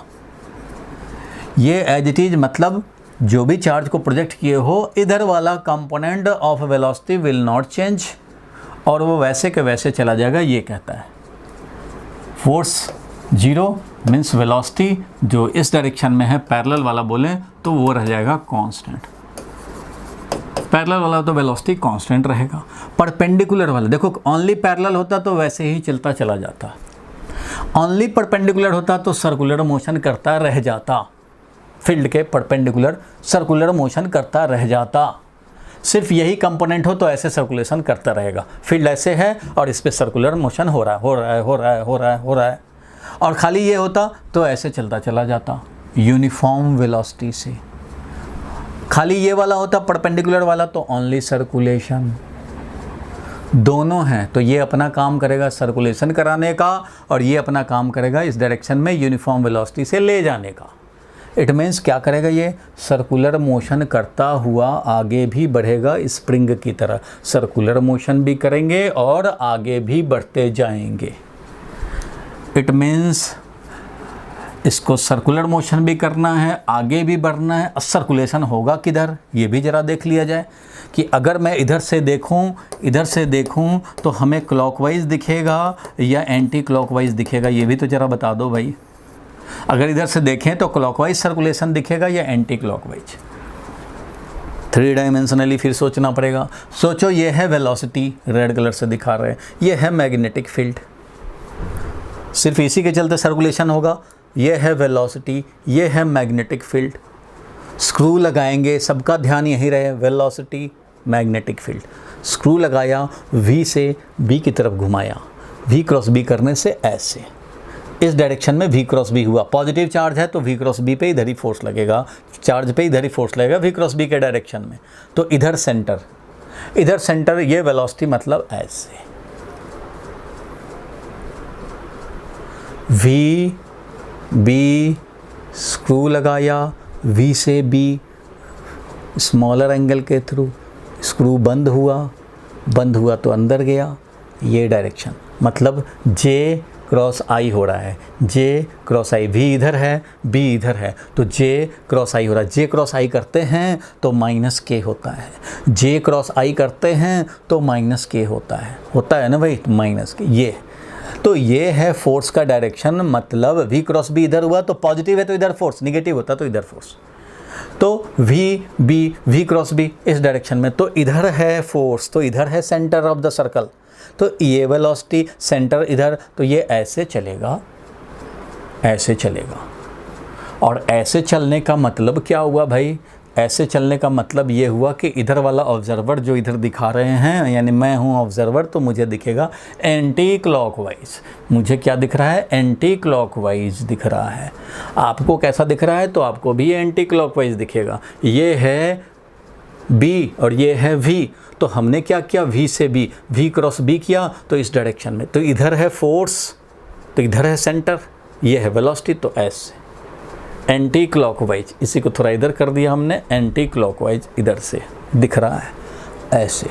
मीन्स डायग्राम अगर बनाऊंगा मैं अभी हेलिकल पाथ, तो जो सामने आ रहा है उसमें अपवर्ड, जो दूर में है उसमें डाउनवर्ड, सामने वाले में अपवर्ड, दूर वाले में डाउनवर्ड, सामने वाले में अपवर्ड, दूर वाले में डाउनवर्ड। कैसे दिखाऊं? ऐसे दिखाऊंगा, सामने वाले में अपवर्ड और दूर वाले में डाउनवर्ड।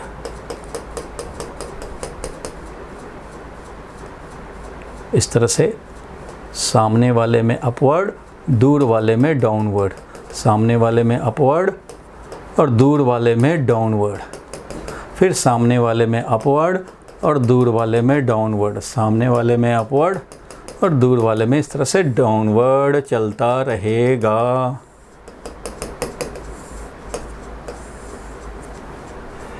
इस तरह से ये हेलिकल पाथ फॉलो करेगा, सामने वाले में अपवर्ड और दूर वाले में डाउनवर्ड। दूर वाला मतलब डॉटेड, सामने वाले में अपवर्ड। इस तरह से ये हेलिकल पाथ फॉलो करता हुआ आगे बढ़ेगा भाई। ठीक है, सामने वाले में अपवर्ड और दूर वाले में जाने हैं डाउनवर्ड। तो सामने वाले में अपवर्ड जा रहा है भैया, दूर वाले में डाउनवर्ड आ रहा है। इस तरह से चलता जाएगा।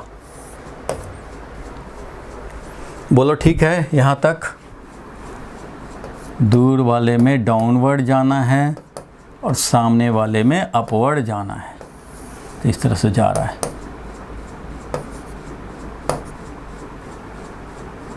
पता नहीं डायग्राम पूरा क्लियर हुआ कि नहीं तुम्हें? अब उतना बड़ा कलाकार तो है नहीं। सामने वाले में अपवर्ड जा रहा है, दूर वाले में डाउनवर्ड जा रहा है। बोलो भाई क्लियर हुआ?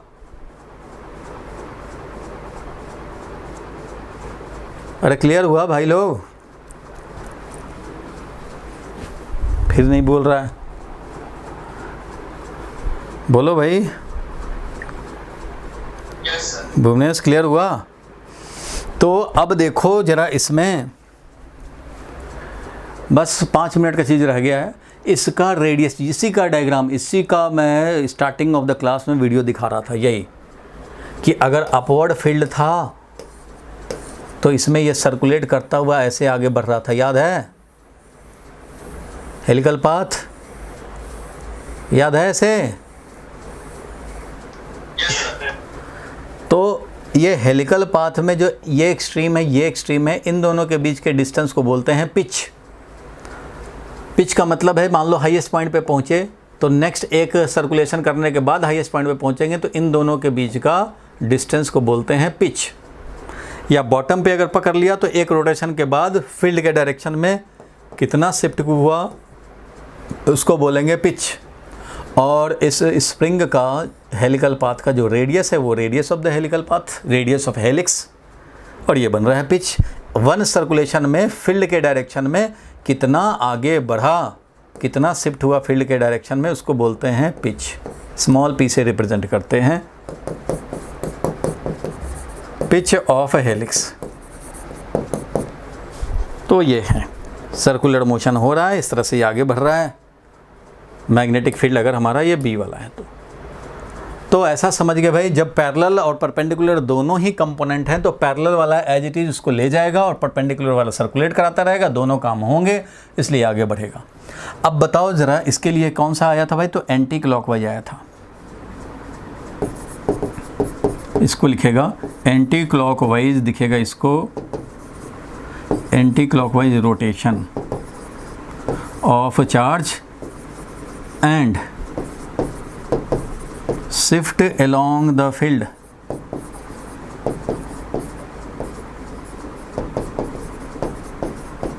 with uniform speed। ये किसके चलते भाई?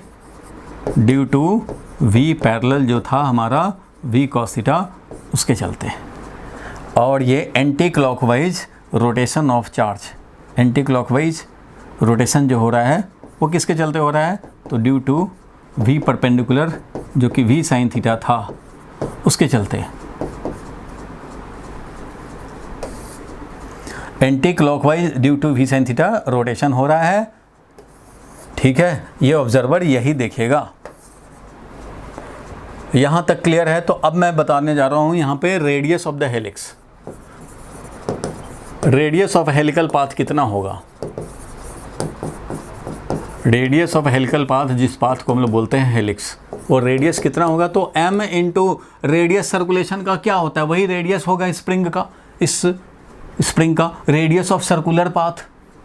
सर्कुलर पाथ, तो सर्कुलर पाथ तो यही वाला करा रहा है, ये वाला करा रहा है सर्कुलर पाथ का रेडियस। तो सर्कुलर का पाथ का रेडियस होगा mv/qb होता है। सर्कुलेशन में यही तो रेडियस बनता है mv/qb। तो v कौन सा? सर्कुलेशन जो करा रहा है वो वाला v। तो भाई वो v कौन सा है? वो भी है v परपेंडिकुलर, यही तो सर्कुलेशन करा रहा है। इसलिए radius of the helical path हो गया mv sin theta divided by qb। mv sin theta divided by qb, ये है। पता नहीं किसी का काम हो रहा है लगता है। तो mv sin theta by qb ये हो गया radius of the helical path. और पिच कितना बनेगा भाई? तो पिच जरा देख लो जल्दी से। इस डायरेक्शन में कांस्टेंट स्पीड से जा रहा है v cos थीटा, तो यहाँ पे v cos theta constant speed multiplied by time period. v cos theta into time period होता है 2πm/qb। याद होगा, टाइम पीरियड होता है 2πm/qb। एक सर्कुलेशन में कितना शिफ्ट? तो एक सर्कुलेशन में कितना शिफ्ट भाई? तो t टाइम में जितना शिफ्ट, ये है speed 2πm v cos theta divided by qb। Time भी हो गया है, और ये बगल में जब काम चलने लग गया तो वो सुनने भी नहीं देंगे। एक सर्कुलेशन में कितना फील्ड के डायरेक्शन में शिफ्ट? तो v cos थीटा और टाइम पीरियड। तो टाइम पीरियड तो यही होता था भाई 2πm/qb, और v cos थीटा था स्पीड, इसलिए ये बन गया हेलिक्स का पिच। समझ गए भाई? टाइम भी हो गया अब तो हमें। कैसे बताया? क्या बोले? पिच कैसे बताया मैंने? पिच होता है कि ऐसे स्प्रिंग की तरह सर्कुलेट करके आगे बढ़ रहे हैं। तो एक सर्कुलेशन में कितना आगे बढ़े? एक सर्कुलेशन में यहाँ से यहाँ आगे बढ़े, ये पिच है। एक सर्कुलेशन हुआ, यहाँ पे थे टॉप पे, यहाँ से फिर टॉप पे पहुँचे तो कितना शिफ्ट हुआ? यहाँ है टॉप पे, अब एक सर्कुलेशन करके फिर यहाँ है, तो ये जो शिफ्ट हुआ। चाहे बॉटम पे है यहाँ, तो फिर एक सर्कुलेशन के बाद बॉटम पे जब आए तो ये कितना शिफ्ट, यही है। देखो यहाँ से यहाँ, या बोलो यहाँ से यहाँ, एक सर्कुलेशन में यहाँ से यहाँ क्या है शिफ्ट। एक सर्कुलेशन में यहाँ थे टॉप पे, अब यहाँ आ गए एक रोटेशन के बाद। इट मीन्स टी टाइम में जितना शिफ्ट हो जाओ, तो टी टाइम में जितना शिफ्ट होगा वही पिच है। तो टी टाइम में कितना शिफ्ट होंगे? इस डायरेक्शन का वेलोसिटी तो v cos थीटा है, वो तो कांस्टेंट है भाई। वेलोसिटी तो कांस्टेंट है, सबको पता है। इस डायरेक्शन का वेलोसिटी अनडिफ्लेक्टेड ऐसे चलता चला जाता है। तो इस डायरेक्शन का वेलोसिटी है v cos थीटा। टाइम कितना चाहिए? कितने टाइम में शिफ्ट? तो भाई कैपिटल टी टाइम में शिफ्ट। तो कैपिटल टी टाइम में कितना शिफ्ट होगा? तो भाई speed, uniform speed multiplied by time. तो uniform speed v cos theta, time कितना? 2πm/qb होता था ना time period of circulation, 2πm/qb। अभी देखा था लास्ट केस में 2πm/qb होता था टाइम, 2πm/qb होता था ना टाइम। देखो टाइम होता था 2πm/qb और रेडियस होता था mv/qb। v है सर्कुलेशन स्पीड, तो रेडियस है mv/qb और टाइम पीरियड है 2πm/qb। तो रेडियस हमने लिखा mv/qb। v कौन सा? सर्कुलेशन वाला। सर्कुलेशन कौन है? v sin theta. सर्कुलेशन वाला v sin थीटा, तो mv sin theta by qb radius of the helix. और v cos थीटा से पैरेलल चल रहा है कांस्टेंट वेलोसिटी से। तो t टाइम में कितना, t टाइम में कितना आगे शिफ्ट करेगा? तो t टाइम में u cos थीटा से चलेगा v cos थीटा से, तो v cos theta multiplied by time. तो इससे मिल गया पिच। ओके।